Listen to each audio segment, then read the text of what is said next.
रसगुल्ला मिथिला के अमृत छी बाकुट देख सके छिए ए शाबाश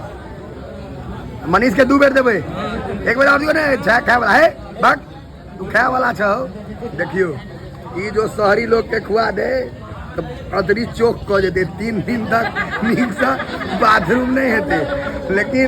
तू के हमरा 2 टा दे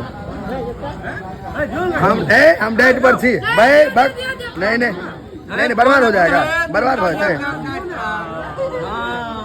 हमरो दिया दिलक ना हमरो अतरी मजबूत है कोनो दिक्कत नहीं है हमार देखियो ई भोजन पर अहाँ के कह रहा छी अतरी चौक क सकैया हैया इमर हैया तो कपलेश्वर में देखने में गीत गबै छै श्याम बाबा चुपचाप कोना में रसगुल्ला खींच रहल छै गाड़े के नहीं छे सट खींचे के छे ई रसगुल्ला देखियो एकटा पत्ता में ऐसा अहाँ के अतरी के दिमाग तक चौक भ सकैया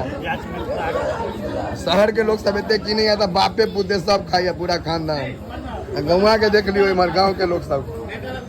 कथी गलत बात